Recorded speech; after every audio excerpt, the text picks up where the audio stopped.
Caner Universe, it is Caner Tip Tuesday, and we are back this week to taking requests.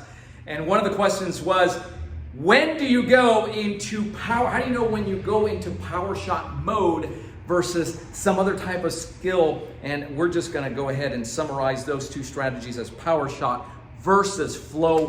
When do you use what? And bring some clarity to that. Before we jump into that, a warm welcome to those of you who are here for the first time, as well as to the faithful followers of the Cane Fist Way. Thank you so much for being here. And if you're new here, straight off the bat, hit that subscribe button if you like the content, and hit the little bell icon so that you don't miss any future content, and avail yourself of the no-cost Cane Clarity Call, where we will jump on a call with you and get you real clear as to how to move through all things having to do with canes, cane training, so that you don't waste time, get frustrated in the process, because there's so many things going on out there.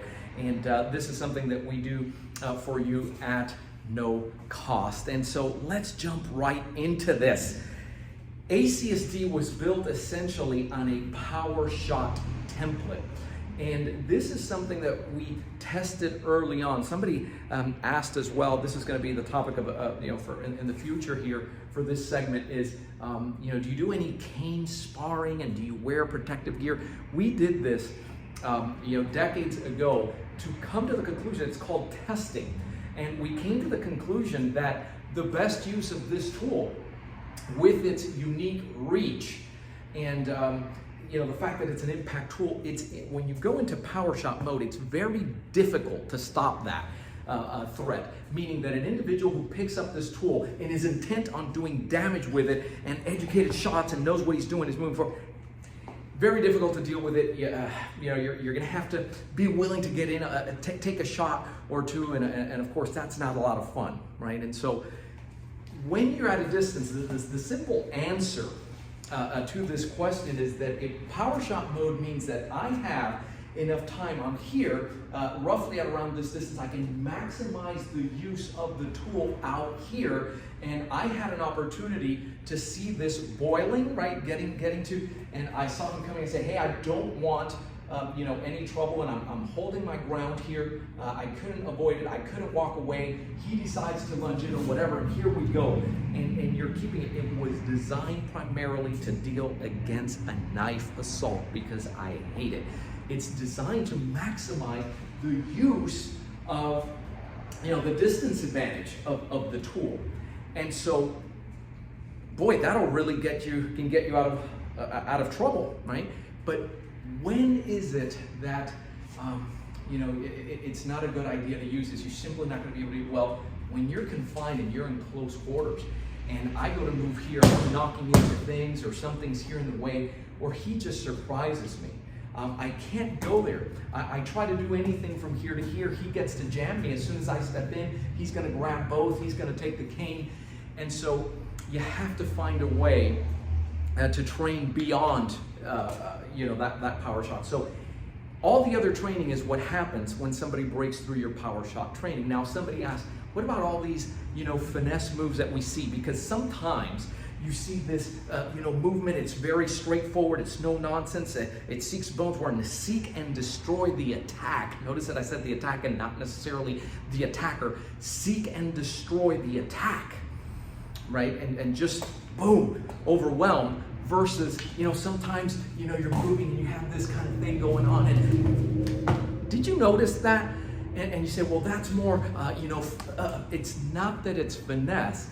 It's a very specific type of training. We refer to it as cane flow, because it flows from, one skill to the other, and it kind of looks like a dance, and it's tied into a very specific type of footwork template that we use. And people look at it and they say, well, show me how the application of that. And this is a topic that's becoming increasingly more popular. Show me how that transfers over. And so I'm going to show you why we train that way, and we just refer to it as cane flow. But if you're moving in here, if I'm confined in here, and I cannot come up for obvious reasons, and he decides to throw a shot, yeah, he decides to do something like that. It's gonna have to be, in here already. I have to get to the inside with something. And so what does that entail? This kind of movement, this question mark with this reverse grip, I don't have the luxury, if I'm hanging around with the cane, I'm walking with my cane in a reverse grip, which is a lot easier biomechanically on the wrist, to say, wait, hold on a second, switch. Let me look at what I don't have the time to do that. I have to have that, hey man, listen, bang, and be able to stop it in here and move in and strangle and do whatever it is I'm gonna do. And if you look at those movements, it is designed to start to increase your neuromuscular coordination and kinesthetic sense, right? So that's one example.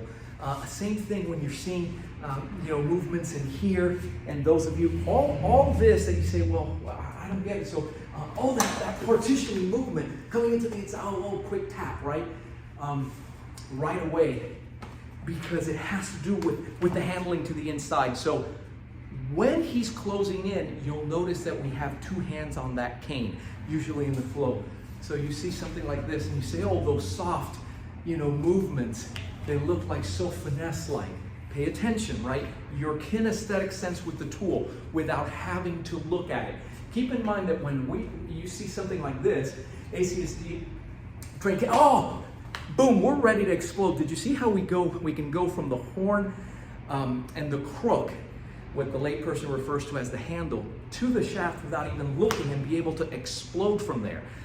Not because you're gonna be out here doing this, right? A professional boxer hits a speed back, right, for timing. That doesn't mean that when he goes in the ring, he's gonna be doing this. But this kind of training increases kinesthetic sense, so that regardless of how I pick up that cane, regardless of the position I'm in, I can go ahead and explode and not have to look at it. Most people don't know more, with cane, how to transfer, how to go transition from here to here the way that you just saw me do that. It requires a very specific type of training. So when you see movements like this, where both hands are on the cane sliding up and down, what if I find myself in this situation? He comes in a bear hug, right? And what are you gonna do now?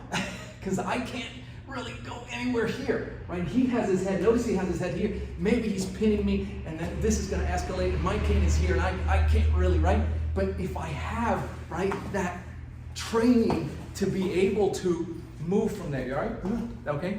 So the ability to take and go from here to here, right, without looking, and did you see me do this movement? So when you see those leg passes, right, what am I working on here? Well, that's balance, because that movement that I just did requires balance. I'm taking out the knee as well as I'm doing that. So it's two very different, it's the training. When you look at cane flow already has Powershot mode built into it. That's why sometimes it looks like it's wavy, and then sometimes, it's very aggressive, and then it backs off, and there's a cane handling and maneuvering here from one side into the other, and the leg passes, and then sometimes you'll see something like this, right, working on kinesthetic sense, neuromuscular coordination, balance. And yes, when you keep this going, if you've never done it, and you go 2 minutes, 3 minutes, right, you see it starts working on your cardio a little bit, right? You work your way. It's a very enjoyable. Not only that, this self protection aside, if you're paying attention, you go to our Facebook page, the public group, and you're seeing that you have individuals there with neurological disorders or challenges.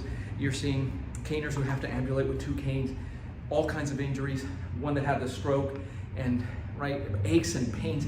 These are things that you're having to deal with much more often than you are a physical attack. This is the type, that cane flow is what is making those things better. There's a science behind it, and why that type of movement, because cane training, when you do it this way, is brain training. And so that's how you handle Powershot mode. Yes, there is a time. He draws a knife, I see it, hey, I don't want, boom, it's time to go, boom, linear, overwhelm. Make maximum use of the tool as an impact tool with its reach advantage. Now, there are times when all of a sudden he shows up and he grabs you in a bear hug, or he does, but you're gonna need a different set of skills and handling in there that you're gonna need to do, and don't miss this because it's so important. those of you watching it here, we know because we listen to you, you don't have another warm body to train with. Okay, that's where Cane Flow comes in, right? It's a huge, huge advantage. So where do you start off? There is a course that brings the marriage of those two types of training. It's the former, what it was the 5 to Survive. You're still calling in, some of you call in for that 5 to Survive DVD. ACSD did away with DVDs a long time ago in favor of outcomes-based courses. In other words, there has to be a very real transformation there. We want you to get the training. It's not going to happen with you just watching video. You're going to need correctives. Like trying to learn how to play a musical instrument and trying to do it by yourself. You're going to need somebody there to give you support, guidance, accountability, correctives. That course that it gives you the marriage of the 5 to Survive and Freestyle Genesis, which was the name of the course, you can find those two in the Cane at Home 6-week challenge. It is hands down, I'll look at you straight in the eyes and tell you, hands down the best way to get cane trained today.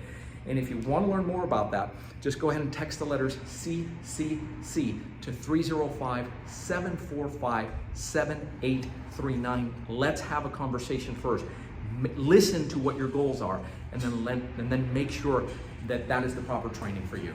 I'm Joe Robaina for American Cane Self-Defense. Thanks for watching. Keep caning. Stay safe.